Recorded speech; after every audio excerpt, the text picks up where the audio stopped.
बदल गया है, अब वीज़ाज नहीं मिलेंगे, यूके का टाइम अब खत्म हो गया है, यूके जाके कोई फ़ायदा नहीं। और अगर वो स्टडी वीज़े पे दोबारा आ जाता है या किसी और वीज़े पे स्विच कर लेता है तो 10 साल रहने के बाद उसको पीआर मिल जाएगी।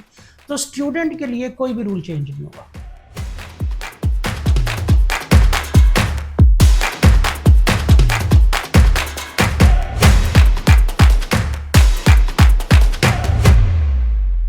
Assalamualaikum everyone, my name is Talab bin Zayed and I present you with the first episode of the Reality Check series. अगर आप भी मेरी ही तरह सोशल मीडिया स्क्रॉल करते करते ऐसी चीज़ों का सामना करना पड़ रहा है कि यूके बंद हो गया है, वीज़ा रेशियो बिल्कुल नहीं है, अब इंटरव्यूज़ का सामना करना पड़ेगा, we're here to clear your clouds. With me is our CEO Mr. Saqib Siddiqui, who has been in the field from the past 20 years and knows the UK inside and out. Welcome, sir. Thank you. Thank you so much, Talha. I'm delighted to be here today. And I'm very much ecstatic that we are going to start the conversation about the education consultancy. Misinformation has created a chaos in the market, and it is the time to bring reality, to tell to the students that what is the exact education consultancy is. So it's the time to clear the mind of the student that either they need to apply for the student visa or not. Perfect. So I do have the first segment जो मुझे लगता है बड़ा interesting है कि जो अभी ज़रूरी भी है, what has change and what has not, क्योंकि लेटली हम सबको सुनने को मिल रहा है कि यूके बदल गया है, अब वीज़ाज नहीं मिलेंगे, यूके का टाइम अब खत्म हो गया है, यूके जाके कोई फ़ायदा नहीं। What do you think the ground reality is? नहीं तला ऐसी बात नहीं है। यूके कभी भी ना बंद होने वाला एक कंट्री है, चाहे सरकमस्टेंसेस कैसे भी हों। अगर मैं एग्जांपल दूं, कोविड के दिनों के अंदर भी यूके ऑन रहा, इवन दो उनकी फ़्लाइट्स ऑन रही, इंटरव्यूज़ ऑन रहे और वीज़ाज भी मिले। सिर्फ एक चीज़ ये है कि यूके जो है वो लिनेंसी शो करता है समटाइम्स, जिसमें उसका मिसयूज़ किया जाता है। कंसल्टेंट्स, स्टूडेंट्स ऐसे हरबे यूज़ करते हैं कि जिससे सम हाउ यूके जाया जा सके। इंडीड होगा क्या, जेन्युइन स्टूडेंट्स के लिए, पोटेंशियल स्टूडेंट्स के लिए हमेशा मार्केट ऑन रहती है। सिंपल सा वे है, किसी भी बच्चे को स्टूडेंट वीज़ा अप्लाई करने के लिए उसके डॉक्यूमेंट्स कंप्लीट होने चाहिए, वो एकेडमिकली मैच्योर होना चाहिए, उसे पता हो कि एडमिशन का क्राइटेरिया क्या है और वीज़े का क्राइटेरिया क्या है।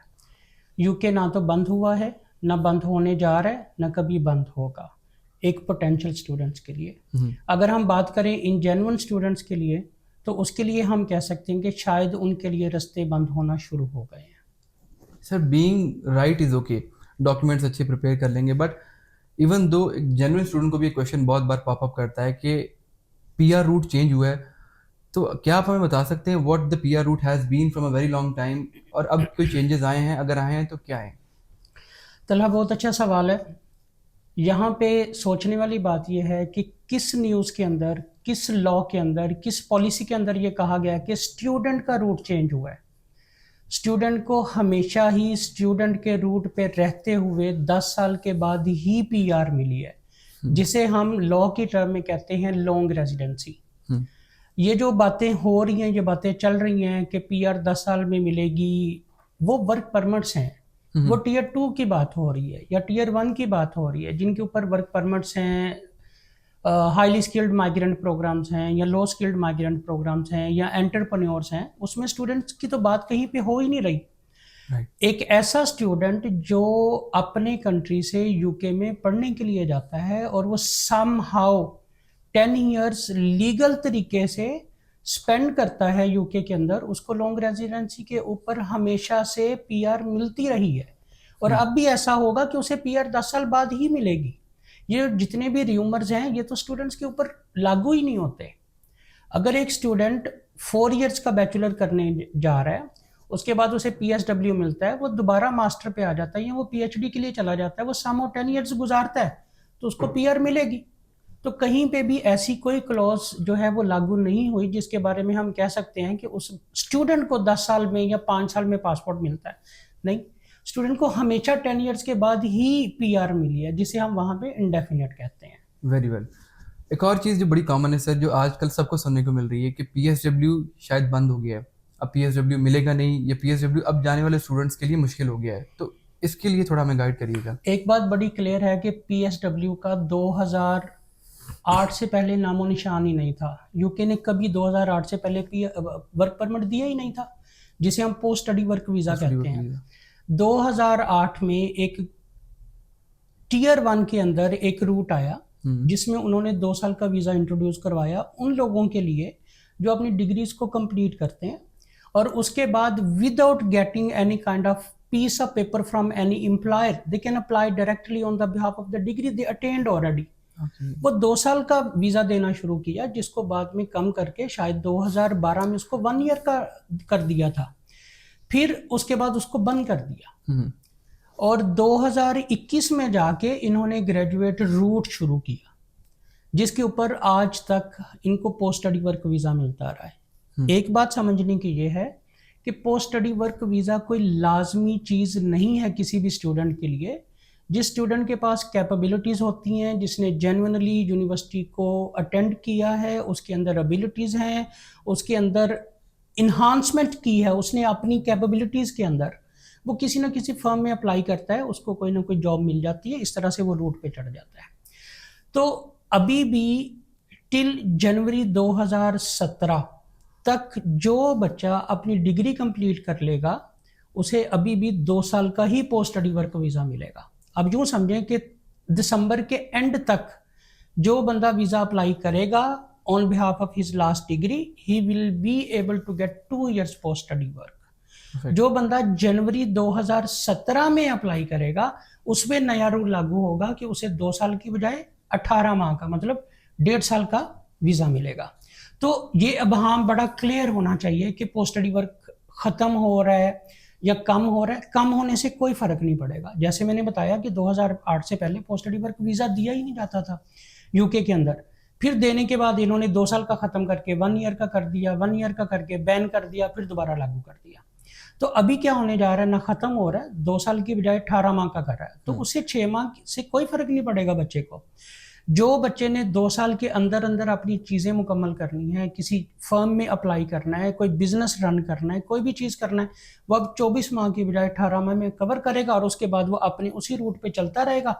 और अगर वो स्टडी वीज़े पे दोबारा आ जाता है या किसी और वीज़े पे स्विच कर लेता है तो 10 साल रहने के बाद उसको PR मिल जाएगी।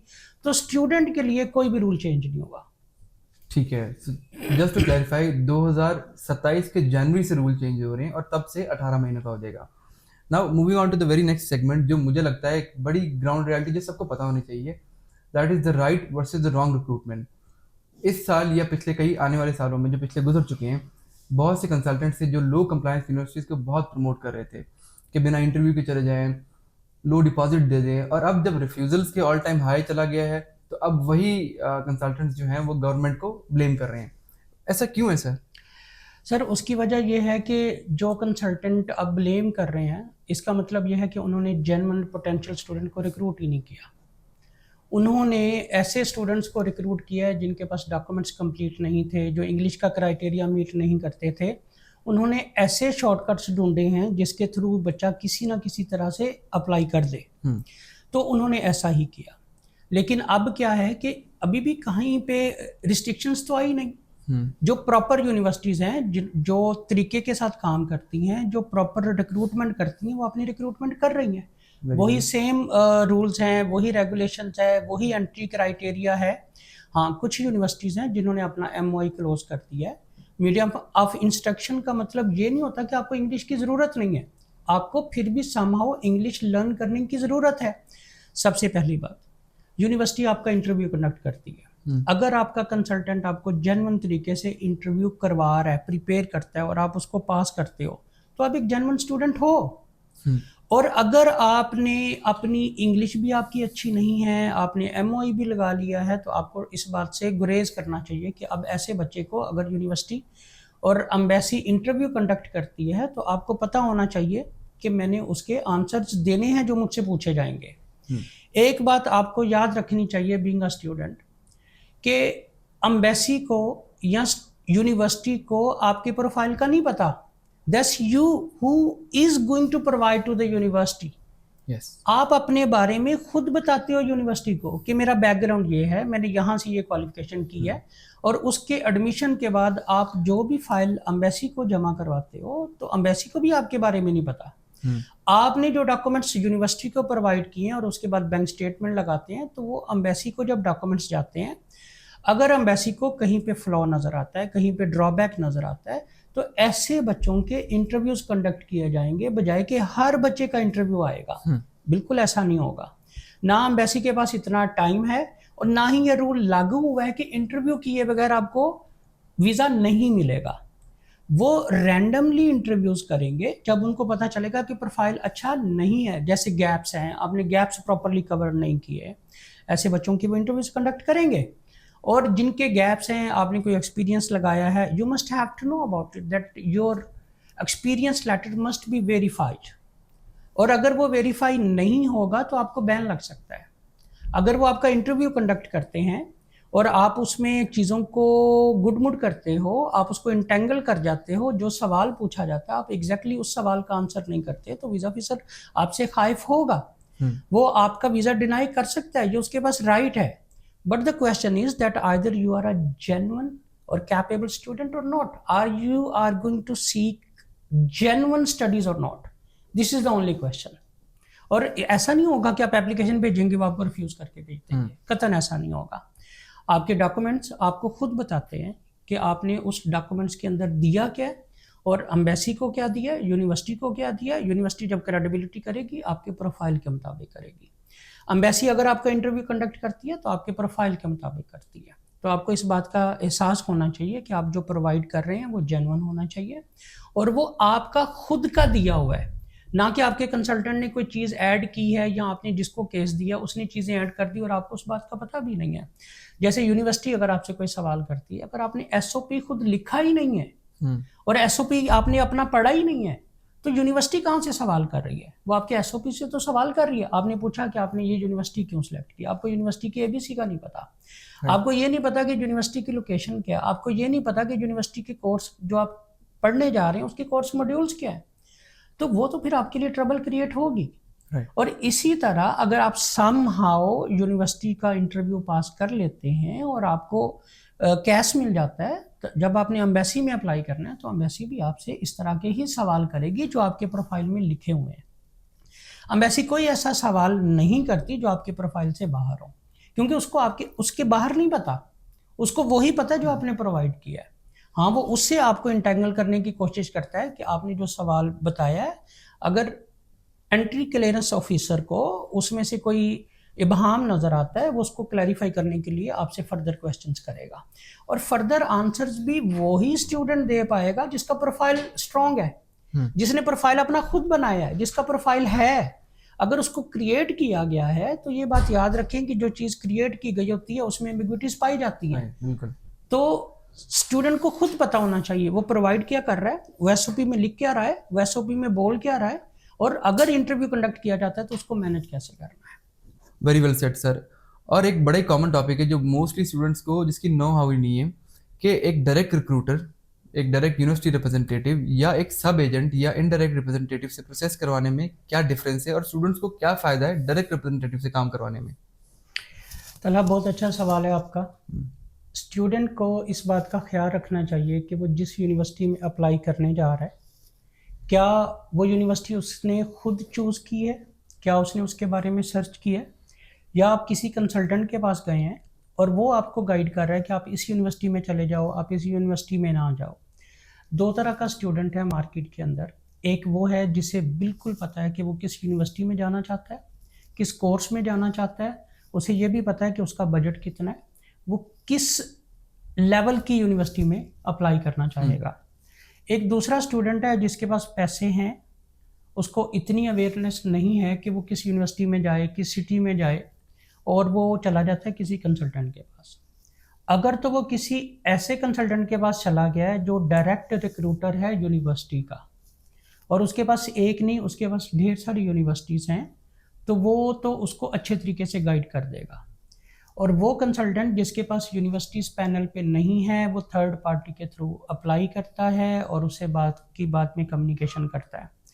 यहाँ पे स्टूडेंट को दो प्रॉब्लम आएंगे कि जो यूनिवर्सिटी उसके पास किसी ना किसी तरह से है, वो कोशिश करेगा कि वो समहाउ उसे उसी यूनिवर्सिटी में ला के खड़ा करे कि ये तुम्हारे लिए यूनिवर्सिटी सूट करती है।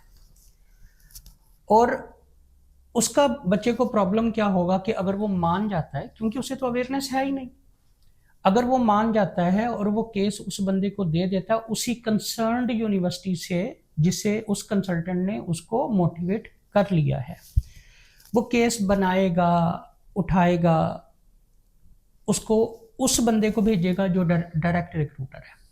अब यहाँ पे 99% ये भी होता है कि एक बंदा दूसरे के साथ, दूसरा तीसरे के साथ, तीसरा चौथे के साथ काम कर रहा होता है। मतलब फॉर एग्जाम्पल मेरे पास बचा है, मुझे यही नहीं पता कि मैंने जिस बंदे को केस देना है उसके पास भी डायरेक्ट है या वो भी आगे थर्ड पार्टी के साथ काम कर रहा है। अगर फॉर्चुनेटली मेरे बाद कोई और बंदा है उसके पास केस जाना है तो समहाउ थोड़ा टाइम लगेगा प्रोसेसिंग के ऊपर। मैंने केस बनाया, आगे दिया, वो ऑब्जेक्शन लगाएगा, मुझे वापस भेजेगा, मैं चीज़ें ठीक करके दूंगा। फिर वो जाके, अगर मैं हूँ वो कंसल्टेंट जिसके पास डायरेक्ट यूनिवर्सिटी है, कोई बंदा मेरे साथ काम कर रहा है, तो पहले तो मैं अपनी एप्लीकेशंस को सबमिट करूंगा ना। जब मेरे पास एक्स्ट्रा टाइम होगा तो मैं फिर सब कंसल्टेंट की या सब एजेंट की एप्लीकेशन को देखूंगा, फिर उसको मैं प्रोसीड करूंगा। तो डायरेक्ट और इनडायरेक्ट में क्या फ़र्क हुआ कि जब मेरे पास डायरेक्ट स्टूडेंट आया, मैं डायरेक्ट रिक्रूटर हूँ यूनिवर्सिटी का, मैंने फ़ौरन उसकी एप्लीकेशन मुकम्मल की, पोर्टल में डाली, मुझे दूसरे दिन ऑफर आ गया। स्टूडेंट जब किसी इनडायरेक्ट के पास जाता है तो वो उसे केस लेता है, आगे भेजता है, वो उसको चेक करता है, मतलब उसको जहाँ पे 2 दिन में ऑफर मिलना होता है उसको हफ्तों में जाके ऑफर मिलता है। और उसके अंदर भी बहुत सारी डेफिशिएंसीज होती हैं, कभी ये चीज़ नहीं, कभी वो चीज़ नहीं। और वो बच्चा जिसको पता था कि मैंने किस कंसल्टेंट के पास जाना है, मैंने किसी यूनिवर्सिटी में जाना है, वो ऑलरेडी तैयारी करके आया है, उसने स्टडी किया हुआ है, या उसके कोई दोस्त पहले गए हुए हैं, या उसकी फैमिली है, या वो खुद इतना अवेयर है कि वो चीज़ों को स्टडी करके आया है। तो ऐसे बच्चे को बहुत आसानी होती है ऐसे कंसल्टेंट के साथ अप्लाई करने के लिए, क्योंकि वो रेडी होता है, वो उसे पता होता है कि जो उसका डायरेक्ट रिक्रूटर है। वो जब उसके पास जाता है, डॉक्यूमेंट्स देता है, वो उसको चेक करता है, उसे कहता है रेफरेंस लेटर दो, अगर MOI पे अप्लाई करना है वो तो सारे डॉक्यूमेंट्स मुकम्मल करके वो अपलोड करता है, दूसरे तीसरे दिन ऑफर मिल जाता है। तो यहाँ पे स्टूडेंट को, उस स्टूडेंट को जिसने प्रेपरेशन की है, जिसको पता है, उसको ये फायदा हुआ कि उसे जल्दी ऑफर मिल गया। दूसरे को ये नुकसान हुआ कि उसे ये पता ही नहीं है कि ये बंदा उसका डायरेक्ट रिक्रूटर है या नहीं है, कब ऑफर आएगा, कब नहीं आएगा, तो उसको टाइम टेक करेगा। और इतनी देर में कुछ बच्चे जो हैं वो हैसल में होते हैं, उनके पास वो बड़ा अग्रेशन होता है कि जी हमने बाहर जाना, हमारे पास पैसे भी हैं, अब्बा जी मान गए हैं, सारी चीज़ें हैं, तो वो थोड़ा सा डिसहार्ट होना शुरू हो जाता है। Obviously. तो ऐसे बच्चों को लाजमी तौर पे चाहिए कि सिर्फ और सिर्फ उन्हीं कंसल्टेंट्स के थ्रू अप्लाई करें जो डायरेक्ट रिक्रूटर्स हैं। अब यहाँ पे सवाल ये आता है कि डायरेक्ट और इनडायरेक्ट रिक्रूटर्स हैं कौन, पता कैसे चलेगा? पता कैसे चलेगा? डायरेक्ट रिक्रूटर का पता चलने के लिए आप जिस यूनिवर्सिटी में अप्लाई कर रहे हैं, या कोई कंसल्टेंट आपसे कहता है जी आप इस यूनिवर्सिटी में अप्लाई कर लो, आप कर लो। अगर आप मोटिवेट हो गए हो, आपको समझ आ गई है, आपकी फीस, आपकी क्राइटेरिया मीट कर रहे हैं, आप उसकी बात को सुन लो। लेकिन आप यहाँ पे एक अच्छा काम कर लो कि आप उस यूनिवर्सिटी की वेबसाइट पे जाएं, उसके अंदर एक इंटरनेशनल का मेन्यू होता है, आप उसको क्लिक करें, उसके अंदर आता है योर रीजन या योर कंट्री आएगा। अगर आप पाकिस्तान से हो, आप उसको जा क्लिक करो, पाकिस्तान आएगा, पाकिस्तान में देखें उन सारे कंसल्टेंट्स के नाम हैं जो उनके ऑफिशियल रिप्रेजेंटेटिव हैं, ऑफिशियल रिक्रूटर्स हैं। अगर आप जिस कंसल्टेंट के पास बैठे हैं, अगर उसका उसमें डायरेक्ट नाम है तो आप बिल्कुल उससे अप्लाई करवाओ। आपको उसका ये फ़ायदा होगा कि आपको डायरेक्ट रिक्रूटर के सामने आप बैठे हैं, अब वो जल्दी करेगा, क्योंकि तकरीबन हर यूनिवर्सिटी ने कंसल्टेंट को, जो उनके डायरेक्ट रिक्रूटर्स हैं जिनके पास एग्रीमेंट्स हैं, उनको पोर्टल दिया हुआ है। हाँ। या डायरेक्ट एप्लीकेशन की एक्सेस दी हुई है। अगर पोर्टल है उनके पास तो आपकी एप्लीकेशन को जल्दी से अपलोड करेंगे, दूसरे दिन तीसरे दिन मैक्सिमम आपको ऑफर लेटर मिल जाएगा, और आप भी कॉन्फिडेंट रहेंगे, और आपको ये कॉन्फिडेंस होगा कि मैं किसी ऐसे बंदे के पास नहीं बैठा हुआ जो उसका रिक्रूटर है ही नहीं, और वो कल को आपको कोई गलत मशवरा नहीं दे पाएगा। क्योंकि सॉरी, जो डायरेक्ट रिक्रूटर्स हैं वो इस बात का ख्याल रखते हैं कि इसके किसी भी डॉक्यूमेंट्स के अंदर कोई भी ऐसी डेफिशिएंसी नहीं होनी चाहिए जिसका उसका ऑफर जो है वो ना मिले, या उसमें कोई ऐसी चीज़ रह जाए जिसकी वजह से वो ऑब्जेक्शन लगा दें और आपको वो क्लियर करने में भी टाइम लग जाए। जैसे आपके पास इंग्लिश नहीं है लेकिन इंग्लिश की रिक्वायरमेंट है, आपके कंसल्टेंट को इस बात का पता है कि आपको कंडीशनल ऑफर मिलेगा। अगर आप उस यूनिवर्सिटी को MOI की बेस पे करना चाहते हैं तो आपके पास इंग्लिश मीडियम का लेटर है लेकिन वो उस यूनिवर्सिटी में फॉल करता है जो उस यूनिवर्सिटी ने डिजाइन की है। हाँ। अगर वो उसमें फॉल करता है तो आपके कंसल्टेंट को पता है कि उसे अनकंडीशनल लेटर मिलेगा। यहाँ पे बहुत इंपॉर्टेंट चीज़ है कि स्टेटमेंट ऑफ पर्पस। किसी भी एडमिशन को अप्लाई करने के लिए हर यूनिवर्सिटी एक एसओपी मांगती है जिसे हम स्टेटमेंट ऑफ पर्पस कहते हैं। वो स्टूडेंट कोशिश करे कि खुद प्रिपेयर करे। अगर उसने कहीं से इंस्ट्रक्शंस ली हैं, किसी से हेल्प ली है, तो उसे पता होना चाहिए कि उसमें लिखा क्या है। उसको प्रिपेयर करना इंतहाई ज़रूरी है, क्योंकि एडमिशन आने के बाद बच्चे का हर यूनिवर्सिटी जो है वो इंटरव्यू कंडक्ट करती है, जिसे हम क्रेडिबिलिटी इंटरव्यू कहते हैं, जिसे हम पीसीआई प्री इंटरव्यू भी कहते हैं, प्री कैश इंटरव्यू कहते हैं। ऐसे बहुत सारी चीज़ें हैं जो यूनिवर्सिटीज़ कंडक्ट करती है। अब जैसे लोग रिसर्च प्रोग्राम में जाते हैं जिसमें डिपेंडेंट्स को अलाउड होता है, तो यूनिवर्सिटीज़ दो तरह का इंटरव्यू कंडक्ट कर रही है। एक तो उस कोर्स में एडमिशन अप्लाई करने का, और स्पेसिफिकली आपने रिसर्च का प्रोग्राम ही क्यों लिया, तो आपको रिसर्च प्रोग्राम का भी इंटरव्यू कंडक्ट करना पड़ता है यूनिवर्सिटी को, ताकि उसे पता चले कि इसको पता है कि रिसर्च में होना क्या, जेन्युइन स्टूडेंट है वो, जेन्युइन स्टूडेंट है कि नहीं, उसकी इंटेंशन सिर्फ फैमिली को लेके आने के लिए है या वो पढ़ना भी चाहता है या नहीं पढ़ना चाहता। तो ये बहुत सारी चीज़ें हैं जो बच्चे को ख्याल रखना है। ठीक है, जिसमें हमने डिस्कस किया कि आपके गैप्स नहीं आते, आप जल्दी अप्लाई करते हैं, आपको जल्दी मिल जाता है, वो कंसल्टेंट आपका ख्याल रखता है, वो आपको प्रॉपरली यूनिवर्सिटी में इनरोल कराता है, वो आपको गाइड करता है आपने कैसे यूनिवर्सिटी में जाना है, कैसे इनरोल होना है, आपकी क्लासेस कैसे शुरू होनी है, आपने कैसे करना है। जबकि जो सब कंसल्टेंट है उसको इन सारी बातों का पता ही नहीं, क्योंकि उसका इससे लेना देना ही कोई नहीं है। वो बच्चे से अपनी फ़ीस चार्ज करेगा, डॉक्यूमेंट्स उठाएगा, आगे भेज देगा, जो जवाब आएगा वो उसको करेगा। लिहाजा अगर बच्चे को बचना है डिलेज के साथ, तो बच्चे को ये चाहिए कि सिर्फ और सिर्फ डायरेक्ट रिक्रूटर के साथ अप्लाई करें। सर ये तो होगी यूनिवर्सिटी की रिक्रूटमेंट। जो एक बड़ा क्वेश्चन मेरे माइंड में भी है और बहुत से स्टूडेंट्स के भी होगा आई गेस, जो होना भी चाहिए। अब बहुत से डॉक्यूमेंट्स जो हम यूनिवर्सिटी को बोगस दे देते हैं, एक बना के दे देते हैं, जिसमें रेफरेंस लेटर तो बड़ा कॉमन है, एक्सपीरियंस लेटर है, इंग्लिश प्रोफिशिएंसी लेटर है, ये यूनिवर्सिटी की हद तक तो हमने दे दिया। लेकिन क्या जब ये हम अपने वीज़ा के टाइम पे VFS पे अपलोड करते हैं, इसका कोई नेगेटिव इम्पैक्ट आता है, और आता है तो क्या आ सकता है? हाँ जी तलहा, इम्पोर्टेंट सवाल है ये। स्टूडेंट को इस बात का ख्याल रखना चाहिए कि कभी भी इनजेन्युइन, फेक, फोर्जरी डॉक्यूमेंट कभी भी सबमिट ना करे, चाहे वो यूनिवर्सिटी ही क्यों ना हो या एम्बेसी क्यों ना हो। दोनों सूरतों में अगर कोई भी ऐसा डॉक्यूमेंट आपका पकड़ा जाता है, उसमें प्रॉब्लम्स हैं, तो पहले तो ये है कि यूनिवर्सिटी उसको डिनाई कर देगी आपको एडमिशन देने में। और मैं स्पेशली रिक्वेस्ट करूंगा डायरेक्ट रिक्रूटर से कि वो ऐसे केसेस से बचा करें, ताकि जो आपके सब एजेंट्स हैं वो आपको डॉक्यूमेंट्स देते हैं, आपको नहीं पता, आप उसके बिहाफ पे डॉक्यूमेंट्स उठा लेते हैं और सबमिट करवा देते हैं, तो उसमें भी प्रॉब्लम है। तो चले यूनिवर्सिटी से वो बच गया। अगर वो एम्बेसी तक केस चला गया, जैसे अब जनवरी इनटेक में हो रहा है और होगा भी, कि यूनिवर्सिटी एक एक डॉक्यूमेंट को वेरीफाई करेगी। अगर आपने कोई भी डॉक्यूमेंट दिया है वो उसको वेरीफाई लाजमी करेगी, और अगर उस वेरिफिकेशन के अंदर स्पेसिफिकली एक्सपीरियंस लेटर्स, MOI का लेटर, और जिस बच्चे ने MOI का लेटर दिया है वो इस बात का जहन नशीन कर ले कि उसका इंटरव्यू लाजमी आएगा। ठीक है, और वीज़ा ऑफिसर के पास ये राइट्स हैं कि वो उसका इंटरव्यू की बेस के ऊपर वीज़े को रिफ्यूज़ कर दे। और रिफ्यूज़ल्स की वजह क्या बन सकती हैं? क्योंकि आपने SOP नहीं पढ़ा था, आपने SOP अच्छे तरीके से नहीं अंडरस्टैंड किया था। सवाल वही हैं जो आपसे यूनिवर्सिटी ने पूछे थे, सवाल वही हैं जो आपकी प्रोफाइल के अंदर है, सवाल वही हैं जो आपने अपने खुद सबमिट किए हुए हैं। कोई भी ऐसा सवाल नहीं है जो एम्बेसी को या यूनिवर्सिटी को पता हो कि आपकी अपनी उस प्रोफाइल के बाहर क्या है। उसको बाहर कुछ नहीं पता, उसको वही पता है जो आपने प्रोवाइड किया। हम दिखा रहे हैं, जो हम दिखा रहे हैं, तो हमने जो प्रोफाइल उनको दिया है, सवाल उसी के अंदर है। अगर आपने यूनिवर्सिटी चूज की है, क्यों चूज की है? और अगर आपने यूनिवर्सिटी किसी कंसल्टेंट के थ्रू ली है तो क्यों ली है?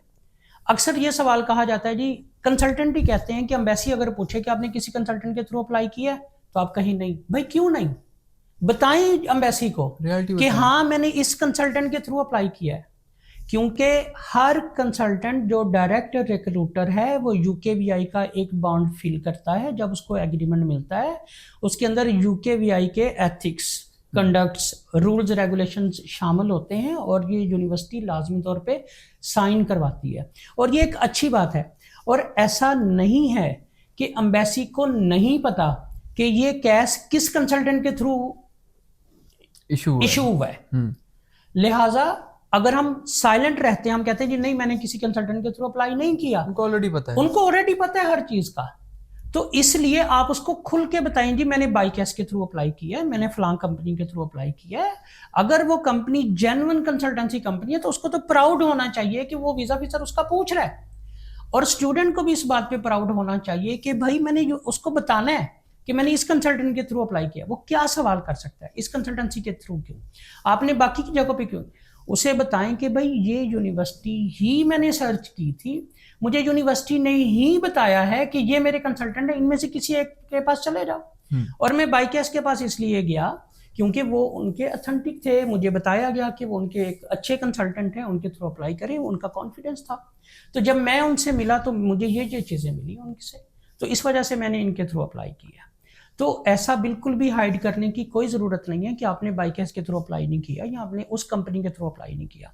यहाँ पे फिर इंपॉर्टेंट चीज़ आ गई कि स्टूडेंट को इस बात से बाखबर हो जाना चाहिए कि अप्लाई करें तो थ्रू डायरेक्ट रिक्रूटर करें, इनडायरेक्ट ना करें। जब आपने डायरेक्ट रिक्रूटर से ही अप्लाई किया है तो आप देखें खुल के वीजा ऑफिसर को बता रहे हैं कि मैंने इस कंपनी के थ्रू अप्लाई किया है, और वो कंपनी भी इस बात से बेखबर ना रहे कि उसको नहीं पता कि कंपनीज कर क्या रही हैं, उसको बाइकेस के बारे में नहीं पता, उसको एबीसी के बारे में नहीं पता, एम्बेसी की हर चीज पे नजर है। क्या लगता है आपको कि जब हम मार्केटिंग करते हैं, जब हम ऐड देते हैं, जब सोशल मीडिया पे चलता है, तो आपको नहीं लगता कि ब्रिटिश हाई कमीशन हर रोज आप उन सारों को देख रही है, कौन क्या लिख रहा है, कौन क्या कर रहा है, कौन किस तरह से चल रहा है। इस चीज से हमें अवेयर होना चाहिए। आप एक कंट्री की बात कर रहे हैं, आप कहते हैं जी स्टडी इन यूके, तो यूके वाले सोए पड़े हैं, नहीं ऐसा नहीं है। वो देखते हैं, वो हर कंसल्टेंट का, हर सब एजेंट का वो प्रोफाइल चेक करते हैं, उनको पता है कि कौन किस तरह से चीज़ों को लेके चल रहा है। तो लिहाजा स्टूडेंट को चाहिए कि वो डायरेक्ट रिक्रूटर के पास जाए, एम्बेसी में बताए कि हाँ मैंने फलां कंपनी के थ्रू अप्लाई किया, उसे रीज़न बताए मैंने क्यों किया। आपको यूनिवर्सिटी बता रही है जिसमें आपने अप्लाई किया है, वो बता रही है कि ये मेरे डायरेक्ट रिक्रूटर्स हैं, तो इसलिए कॉन्फिडेंटली उसको अप्लाई करवाएं। तो आपको बिल्कुल डरने की ज़रूरत नहीं है। अगर आपको यूनिवर्सिटी इंटरव्यू कंडक्ट कर रही है तो आप इंटरव्यू दें, अगर एम्बेसी इंटरव्यू कर रही है तो आप इंटरव्यू दें। कहाँ पे प्रॉब्लम है, कहाँ पे आप लोग कंफ्यूज्ड हैं? आप इस वजह से कंफ्यूज्ड हैं कि आपको पता ही नहीं आपकी फाइल में क्या है। क्यों आप किसी ऐसे कंसल्टेंट के पास गए हैं जिसने आपकी फाइल खुद बनाई है, आपको उसके बारे में आगाही नहीं है। आपको पता होना चाहिए कि मैंने ये चीज़ें सारी प्रोवाइड की हैं। अगर आपने चीज़ें प्रोवाइड की हैं, आपको हर चीज़ का पता है, तो आपको डरने की जरूरत नहीं है। इंटरव्यू आता है तो इंटरव्यू आए। तो क्या पहली दफ़ा आने लगा इंटरव्यू? इंटरव्यू तो उन दिनों में भी हुए हैं जब मुश्किल तरीन हालात थे और लोगों ने इंटरव्यूज लिए हैं। हाँ, बाइकेस आपको एक बात की गारंटी देती है, अगर आप बाइकेस के थ्रू अप्लाई करते हैं, डेफिनेटली हम डायरेक्ट रिक्रूटर्स हैं डिफरेंट यूनिवर्सिटीज़ के, और यूनिवर्सिटीज़ की वेबसाइट पे हमारे नाम भी हैं, हमारे थ्रू अप्लाई करते हैं। आप एम्बेसी में इंटरव्यू देने जाते हैं, अगर किसी वजह से फॉर एग्जांपल वीज़ा ऑफिसर कहता है मैं आपकी इंग्लिश से सेटिस्फाई नहीं हूँ, आपके पास MOI लेटर था, आपके पास इंग्लिश का सर्टिफिकेट था, इसके बावजूद उसने कहा है हम आपको 28 डेज के अंदर वीज़ा ओवरटर्न करके देंगे, एडिशनल हम ये आपको सर्विसेज प्रोवाइड करेंगे। और अगर आप समझते हैं कि कहीं पे आपने खुद गलती की है तो उसका कोई भी हम सॉर्ट आउट नहीं कर सकते, लेकिन उसको मान लेना बेहतर है। आपके अंदर डेफिशिएंसी थी, आप वीज़ा ऑफिसर के सामने अच्छे तरीके से आंसर्स को रिप्रेजेंट नहीं कर सके, आपने पहले प्रेपरेशन की नहीं थी, आपको आपके प्रोफाइल का पता ही नहीं था, तो फिर गिला किससे करना? क्यों आप लोगों की बातों में परेशान हो रहे हैं जी कि पता नहीं वीज़ा लगेगा या नहीं लगेगा, 10 साल का बैन हो गया है? कुछ नहीं होगा, सब नॉर्मल है। स्टूडेंट को कहीं पे भी कोई प्रॉब्लम नहीं है, स्टूडेंट की हर चीज़ स्मूथ है। स्टूडेंट मत डरे कि ऐसा होने वाला या वैसे होने वाला, कुछ नहीं होने वाला। ठीक है, अच्छा रिक्रूटर चूज करें, अच्छी तरह से अपनी प्रोफाइल को देखें, अपनी इंग्लिश को इम्प्रूव करें, आप अपने इंटरव्यू के लिए रेडी रहें। अपनी प्रोफाइल के बारे में पता होना चाहिए, वीज़ा 100% लगेगा। अगर आपको कोई कहता है जी ये नहीं हो रहा वो नहीं हो रहा, आप बाइकेस कंसल्टेंसी के पास आएँ, हम आपको गारंटी से कहते हैं कि हम ना सिर्फ आपको एडमिशन प्रोसेस करके देंगे, आपको वीज़ा भी ग्रांट करवा के देंगे। और मुझे पता है कि मेरा जो आज का पॉडकास्ट है ये एम्बेसी भी सुनेगी और यूनिवर्सिटीज़ तक भी जाएगी, और मैं जो बात कह रहा हूँ वो बिल्कुल ऑथेंटिक बात कह रहा हूँ। तो स्टूडेंट को किसी बात से डरने की ज़रूरत नहीं है। अगर आप जेन्युइन स्टूडेंट हैं, आप पोटेंशियल स्टूडेंट हैं, आपने अपने केस के अंदर कोई हैंकी पैंकी नहीं की, तो आप बाईकेस के साथ रब्ता करें, हम आपको 100% एडमिशन भी करवा के देंगे और वीज़ा भी प्रोसेस करेंगे। और आपको इस बात की भी गारंटी देते हैं कि अगर खुदा न खास्ता किसी वजह से आपकी गलती है, वीज़ा ऑफिसर कहता है मैं आपकी इंग्लिश से सेटिस्फाई नहीं, आपकी बैंक स्टेटमेंट में पैसे नहीं थे, जबकि पैसे थे, जबकि हर चीज़ थी, वीज़ा ऑफिसर भी बाज़ का ओवरलुक कर जाता है चीज़ों को, तो हम आपका 28 डेज में वीज़ा ओवरटर्न करके देंगे। तो इन सब से मुझे तो एक चीज़ का आइडिया हुआ है कि यूके बंद हो गया है, लेकिन for the wrong recruiters only. Exactly. अभी जो जेन्युइन आई डोंट गेस कि उनको परेशान होने की जरूरत है। जी। और this was a very insightful talk. I guess इतना काफ़ी होगा उन सब के लिए जानने के लिए कि डायरेक्ट रिक्रूटमेंट या सब एजेंट से क्या डिफरेंस हो रहा है। अब रिक्रूटमेंट की बात होगी, वीज़ा की बात होगी, लेकिन एक चीज़ जो जिसके बारे में आई गेस दिस इज अटाबू, जिसके बारे में कोई बात नहीं करता, जो बन चुका है कि वीज़ा के बाद क्या होगा, which is our third segment. I guess this should be the most important segment of every talk कि वीज़ा के बाद क्या होता है। अब स्टूडेंट्स को यहाँ जाने से पहले तो हर बंदा गाइड कर रहा है, हम भी कर रहे हैं, कोई और भी कर देगा, but what about life after you get your visa and you reach the UK, वो रियलिटी क्या है? देखिए, इसमें एक बात बड़ी ऑब्वियस है कि स्टूडेंट का मतलब क्या है, तालीम हासिल करने वाला। आप वीज़ा कौन सा अप्लाई कर रहे हैं? Student visa. आपको इस बात का पता होना चाहिए कि आप इंग्लैंड के अंदर या किसी भी कंट्री के अंदर जहां आप अप्लाई कर रहे हैं, आप स्टूडेंट वीज़ा अप्लाई कर रहे हैं, आपको स्टूडेंट वीज़े के रूल्स रेगुलेशंस का पता होना चाहिए। जैसे अगर आप लेवल 6-7 में अप्लाई करते हैं तो आपके वीज़े के ऊपर लिखा आता है कि 20 hours work allowed per week. इसका मतलब ये है कि जब आप स्टडीज़ कर रहे हैं, आपकी यूनिवर्सिटी ऑन है, आपका स्केड्यूल चल रहा है, तो आप सिर्फ और सिर्फ जेन्युइन तरीके से, लीगल तरीके से, जो कि गवर्नमेंट ने आपको अलाउड कर दिए हैं, आप 20 आवर्स काम कर सकते हैं। अब जब आपकी यूनिवर्सिटी ऑफ होती है, जैसे समर हॉलीडेज हैं, जैसे ईस्टर की छुट्टियां हैं, जैसे क्रिसमस की छुट्टियां हैं, जैसे आपका टर्म ऑफ हो गया है, इन सारी दिनों के अंदर आपको फुल आवर्स वर्क अलाउ है। आप 40 से 48 आवर्स आराम से काम कर सकते हैं अगर आप किसी एम्प्लॉयर के पास काम कर रहे हैं 20 आवर्स के लिए। फॉर एग्जांपल, अगर एक बंदा KFC पे, मैकडोनल्ड पे, पिज़्ज़ा हट पे, किसी भी TK मैक्स में, किसी भी ग्रोसरी स्टोर के ऊपर, जो कि जेन्युइनली आपको जॉब प्रोवाइड कर रही है, जो कि आपको NI के ऊपर जॉब दे रही है, जो कि आपको 20 आवर्स जॉब दे रही है, आप उसको जाके यूनिवर्सिटी से लेटर लें। फॉर एग्जाम्पल, यूनिवर्सिटी ऑफ होगी, ईस्टर की छुट्टियां, अब यूनिवर्सिटी से लेटर ले लें कि ईस्टर की छुट्टियां, यूनिवर्सिटी ऑफ है, आप अपने जाके एम्प्लॉयर को दे दो, आप उसके ऊपर फुल टाइम काम कर सकते हैं। समर हॉलीडेज हैं, आप अक्सर लोग जो हैं, जो अफोर्ड करते हैं, वो अपने घरों में वापस आ जाते हैं, जो नहीं अफोर्ड करते वो वहाँ पे अपने आप को रिटेन रखते हैं। तो ऐसे बच्चे अपनी यूनिवर्सिटी से लेटर लें, समर हॉलीडेज का फलां डेट से लेके फलां डेट तक उसको हॉलीडेज हैं, वो अपने एम्प्लॉयर को दे, वो उसको फुल टाइम काम देगा, ये लीगल है। और सर, ये पार्ट टाइम जॉब्स की आप जब बात हम कर रहे हैं, ये बड़ा शुगर कोट किया जाता है, बड़ा कॉमनली शुगर कोट किया जाता है, जो स्टूडेंट्स को अब भी यही लगता है कि आप पार्ट टाइम जॉब करके, ये 20 आवर्स अ वीक करके आप अपनी फीस भी निकाल लेंगे, जो रिमेनिंग फीस है, आप अपनी लिविंग भी मैनेज कर लेंगे और आप पाकिस्तान में भी पैसे भेज देंगे। तो क्या इज दिस एक्चुअली पॉसिबल कि आप ये सब कुछ करके पाकिस्तान भी भेज सकें और इतना सब कुछ मैनेज कर लें ड्यूरिंग योर स्टडीज?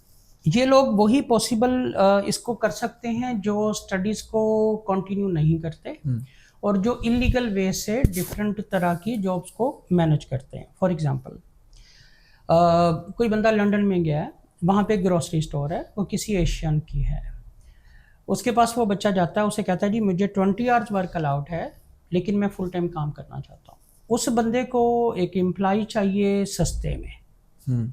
वो आपसे बार्गेन करता है कि आपकी किस दिन क्लास है, वो कहता है जी मेरी 2 दिन क्लास है, मेरी 3 दिन क्लास है। वो कहता है ठीक है, जब क्लास खत्म हो तो आप आ जाया करो, और जिन दिनों में आपको ऑफ है वो फुल टाइम काम करो। वो आपके साथ दिहाड़ी तय कर लेता है। हाँ। वो कहता है जी मैं 50 पाउंड आपको दूंगा, हफ्ते का 200 दूंगा, 300 दूंगा। स्टूडेंट लालच में आ जाता है। ऑब्वियसली स्टूडेंट कहता है जी कि चलो ठीक है, मुझे यहाँ पे पक्की बकाई 200-300 पाउंड मिल रहा है और इस तरह से करके मेरा आगे सिलसिला चल रहा है। ठीक है, सबसे पहली गलती स्टूडेंट ये करता है कि वो उतने ही आवर्स के अंदर जितने लीगल तरीके से पैसे कमाने जा रहा था, उसने उसको इग्नोर करके इलीगल जॉब को प्रेफर किया और उसमें उसने आवर्स भी ज़्यादा लगाए और तकरीबन उसको उतने पैसे बनेंगे। फॉर एग्जाम्पल इस वक्त जो वेज रेट है वो 11 पाउंड समथिंग है पर आवर। अगर 20 आवर्स वो काम करता है तो 200 प्लस वैसे कमा रहा है। अगर कोई उसे वीक के 200 देता है और उसे 50 60 70 घंटे काम भी करवा रहा है, तो स्टूडेंट को इस बात को समझना चाहिए कि उसके लिए प्रीफरेबल क्या है, लीगल और इलीगल। और इलीगल जॉब कहीं पे भी डिस्क्राइब नहीं होती, ना कभी उसको एक्सपीरियंस लेटर मिलेगा, ना उसके सीवी में एडिशन आएगी। अगर उसने लीगल जॉब की है, किसी भी कंपनी में की है, चाहे वो मैकडोनल्ड की क्यों नहीं है, मैकडोनल्ड वगैरह केएफसी के लिए बड़ी अच्छी जॉब समझी जाती है, ये लोग प्रीफर करते हैं इसको। तो ऐसी जॉब के अंदर उसके सीवी में भी एडिशन होगी कि वो उसको कैसे ऐड कर सकता है, और उसको तकरीबन उतना ही मार्जिन मिलेगा जितना वो इलीगल जॉब कर रहा है। इससे उसको फायदा क्या होगा, उसकी 3 दिन यूनिवर्सिटीज़ हैं, वो बड़े अच्छे तरीके से यूनिवर्सिटी जाएगा, यूनिवर्सिटी मुकम्मल करेगा, उसी रात को यूनिवर्सिटी का होमवर्क भी मुकम्मल कर ले। बाकी जो 2 दिन है 20 आवर्स उसको वर्क मिला है, अगर उसको वो शिफ्ट मिल जाती है तो उस पर वो जॉब करे जाके, और उतने ही पैसे मिलेंगे। और जहाँ पे उसको क्या फ़ायदा होगा कि जब हॉलीडेज़ हैं, जब मैंने आपसे कहा कि ईस्टर की छुट्टियां हैं, समर आ जाती है, बाकी चीज़ें आ जाती है, वो यूनिवर्सिटी से लेटर ले अपने एम्प्लॉयर को दे, उसे कह दी कि मुझे एक्स्ट्रा वर्क दे दे, मुझे एक्स्ट्रा शिफ्ट दे दे। 99% ये कंपनी शिफ्ट देती हैं और लीगली देती है और गुड मनी पे, जो 11, और वही 11 पाउंड समथिंग। और अब जब इन कंपनीज के अंदर सीनियर्स होते जाते हैं, आपका प्रोफाइल भी बढ़ता जाता है, आपको मिनिमम वेज से ऊपर वेज मिलना शुरू हो जाती है। जबकि दूसरी तरफ इलीगल जहां पे आप जॉब कर रहे हैं, उसने आपको वहीं पे रखना है। अगर उसने आपको आज 200 पाउंड का वीक कहा था, वो 220 कर देगा साल 2 साल के बाद। यहाँ पे आप बहुत जल्दी अपने प्रोफाइल को इम्प्रूव कर सकते हैं। अब सर ये जो लीगल जॉब जिसकी आप बात कर रहे हैं, ये this randomly popped up in my mind कि ये ड्यूरिंग डिग्री में जॉब कर रहा हूँ, या मेरा कोई भी स्टूडेंट है जो जॉब कर रहा है ड्यूरिंग डिग्री, वो एक प्रॉपर लीगल तरीके से काम कर रहा है, लेट्स से मैकडॉनल्ड्स पे कर रहा है, पेपेस पे कर रहा है, what ever legal place is, वहाँ वो जॉब करता है, तो ये होगी ड्यूरिंग स्टडीज़। तो क्या ये लीगल जॉब उसको आफ्टर द स्टडीज़ पीएसडब्ल्यू में किसी तरीके से बेनिफिट देगी? बहुत अच्छा सवाल, बहुत अच्छा सवाल है तलहा। ये तलहा उसमें यह है कि फॉर एग्जांपल मैं एक स्टूडेंट वीज़े पे गया, मैंने एमएससी में दाखिला लिया, मुझे पार्ट टाइम एनआई के ऊपर जॉब मिल गई, मैं 20 आवर्स काम करता रहा। एक तो मैंने वहाँ पे बहुत अच्छा परफॉर्म किया डिग्निटी के साथ, मैंने अपने आवर्स को प्रॉपर टाइम दिया, मेरा जो एम्प्लॉयर है, मेरा जो मैनेजर है, वो मुझे वॉच करता है, वो मुझे अप्रिशिएट भी करता है उन्हीं 20 आवर्स के अंदर मैं कितना अच्छा परफॉर्म करता हूँ। तो सिंपल सा एक कॉमन सेंस वाला बंदा इस बात को सेंस कर सकता है कि जब उसके पास फुल टाइम जॉब का ऑप्शन मौजूद होगा, जैसे पीएसडब्ल्यू होगा, तो वही कंपनी उसे फुल टाइम काम देगी और अच्छी वेजेस पे, और अच्छी वेजेस पे और अच्छी अपॉर्चुनिटी के ऊपर। मतलब वहां पे वो एक सिर्फ वर्कर था, अब वो एक असिस्टेंट बन गया, फिर वो मैनेजर बनेगा, फिर उसके नीचे लोग काम करेंगे। फिर एक ऐसा वक्त भी आता है, सॉरी फॉर इंटरप्शन, एक ऐसा वक्त भी आता है कि अगर आप पीएसडब्ल्यू 18 माह का कंप्लीट कर रहे हैं और एक आप वाकई एक अच्छे लॉयल एम्प्लॉय हैं, तो वो आपको वर्क परमिट भी दे देते हैं, तो आगे की परेशानी भी खत्म, पीआर का रूट भी सॉल्व, राइट? बच्चे को करना ही ये चाहिए कि वो पहले दिन ही थोड़ा सारा सरवाइव करे अच्छे तरीके से, और ऐसी कंपनी के साथ अटैच हो जाए जो कि वर्क परमिट्स भी देती हों, जो कल को अपने एम्प्लॉयज़ को साथ लेके भी चलती हों। क्योंकि एक सिंपल सा फार्मूला है, कोई भी कंपनी अपने लॉयल एम्प्लॉय को नहीं निकालती, वो हमेशा कोशिश करती है कि उसको रिटेन रखा जाए, क्योंकि उसके ऊपर उन्होंने इन्वेस्ट किया होता है, उसके ऊपर उन्होंने टाइम दिया होता है, उसे गाइड किया होता है, उसे ट्रेन किया गया होता है। कोई भी कंपनी रोज रोज बंदों को निकाल के नए नए बंदों को ट्रेनिंग नहीं देती, रिसोर्सेज ज़ाया होते हैं उस पे। एग्जैक्टली। तो इस वजह से बच्चे को इस बात को समझना है और वेट करना है जब तक वो पीएसडब्ल्यू पे चला नहीं जाता। हाँ, वो पीएसडब्ल्यू पे अब उसको सिर्फ उसी जगह पे काम नहीं करना, अब 40 आवर्स की बजाय वो जितने आवर्स करना चाहे पर वीक वो जॉब कर सकता है। अगर वो जहां पे जॉब कर रहा था वहां भी कंटिन्यू करे, अगर उसे पैरेलल जॉब मिल जाती है वो वहां भी कंटिन्यू करे, अब करे वो दिन रात काम, अब बनेंगे पैसे उसके। अब बनेंगे पैसे उसके। अब जो उसने पिछले साल इन्वेस्ट किया है वो अब अगले 1.5 साल में 2 साल में उनको ना सिर्फ पूरे करेगा, अब घर भी भेजेगा, और अगले जो उसने करना है 2 साल के बाद वो अपना फ्यूचर भी उसने माइंड में रखा होगा, इसके बाद मैंने किस वीज़े पे स्विच करना है, मैंने पीएचडी के लिए जाना है, मैंने कंट्री छोड़ना है, मैंने घर वापस जाना है, मैंने घर जाके बिजनेस करना है, मैंने स्कूल खोलना है, मैंने हट्टी खोलनी है, मैंने क्या करना है। बच्चे को उस 1.5 साल में पूरे अच्छे तरीके से पता होगा। अलमिया क्या है, बच्चा पहले दिन जाके स्टडीज को कंसंट्रेट नहीं करता, बच्चा काम पे कंसंट्रेट करता है पहले दिन से ही। पहले दिन से ही। बच्चे को ये समझना होगा कि वो स्टडीज के ऊपर कंसंट्रेट करे और कोशिश करे कि अपनी ही यूनिवर्सिटी के अंदर इतना अच्छा परफॉर्म करे कि यूनिवर्सिटी ही उसे हायर कर ले। बल्कि इसकी एग्जांपल भी हमारे बहुत पास सारी, हमारी अपनी एक हाँ। स्टूडेंट है मिस हबीबा, वुल्वरहैम्पटन यूनिवर्सिटी में हम उसे रिक्रूट किया, हमने उसे गाइड किया था। वो पहले एम्बेसडर के तौर पे काम करती रही है, अब उसका कल या परसों हमें मैसेज आया वो लाइब्रेरी में उसको जॉब मिल गई है। और मुझे पूरा यकीन है जब वो अपनी एमएससी कंप्लीट करेगी तो उसे पीएसडब्ल्यू तो 2 साल का मिलना है, मतलब ये कि यूनिवर्सिटी में उसकी प्लेस बन गई है। और ये ड्यूरिंग जॉब उनको ड्यूरिंग स्टडीज मिला है उसको, ड्यूरिंग स्टडीज है ये ड्यूरिंग स्टडीज उसको मिला है। जब उसका पीएसडब्ल्यू होगा तो फुल टाइम उसको जॉब मिल गई और वो एक अच्छी स्टूडेंट है, उसका प्रोफाइल बड़ा अच्छा है, लम्स में रिसर्चर रही है। तो मतलब ये कि ऐसे बच्चे जो पाकिस्तान में भी अच्छा प्रोफाइल रखते हैं वो वहां पे जाके ऐसी चीज़ों को बहुत जल्दी रिटेन कर लेते हैं, गेन कर लेते हैं उसको। तो मेरी रिक्वेस्ट है बच्चों से, कंसंट्रेट करें स्टडीज़ के ऊपर। जब आप स्टडीज़ पे कंसंट्रेट करेंगे आपका सीजीपीए बहुत अच्छा आएगा, आपके मार्क्स बहुत अच्छे आएंगे, आप अपने प्रोफेसर्स की नज़र में रहेंगे, तो आपके लिए अपॉर्चुनिटीज़ निकलती आएंगी। So I guess we are at the end of the podcast और thank you so much sir for your beautiful insight। और I guess ये mostly चीज़ें students को अक्सर clear हो चुकी होंगी from this podcast। So stay tuned और हम अगले podcast में will discuss about how to get your accommodation, budgeting कैसे करनी है जो बहुत ज़रूरी है, driving license को in detail explain करेंगे। So stay tuned। Thank you so much for watching। Thank you.